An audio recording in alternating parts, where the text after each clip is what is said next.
रामकृष्ण हरी मित्रांनो, आपलं श्री सद्गुरू पूर्णानंद महाराज संगीत विद्यालय या यूट्यूब चॅनलमध्ये सरसे स्वागत आहे.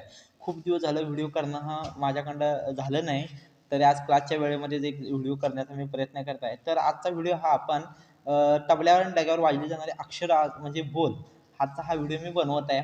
तर धिन्ना गिन्ना आणि तिन्ना किन्ना हे कशा पद्धतीने वाजवायचं तबल्यावरती ह्याचा अभ्यास आज आपण आपल्या व्हिडिओमधून आजच्या करणार आहोत. चला तर आपण सुरू करूया.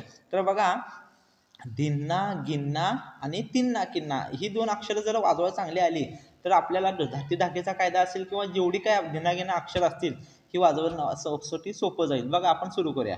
धिन्ना गिन्ना. आता धिन कसं वाजवायचं माहिती आहे आपल्याला, बाहेर, बरोबर. धिन्ना गिन्ना दोन्हीकडे बघा, डग्याकडे पण इकडे ग वाजवायचा आणि इकडे ह्या साईडला बघा धिन्ना गिन्ना. गी वाजवताना डग्यावरती फक्त एका साईडला वाजवायचा आहे. गिन ना, तबल्यावरती ना वाजवायचा आहे. धिन्ना गिन्ना, धिन्ना गिन्ना.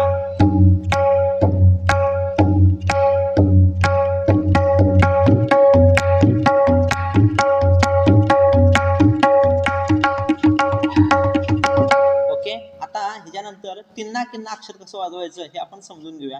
अतिशय सोपं आहे.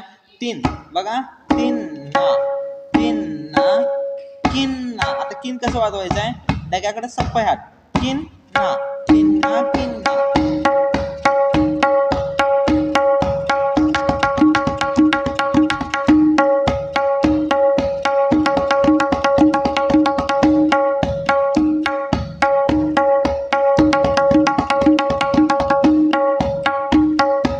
जर आजचा व्हिडिओ आवडल्यास नक्की लाईक करा, शेअर करा आणि आपल्या प्रतिक्रिया जरूर कळवा. धन्यवाद. रामकृष्ण हरी.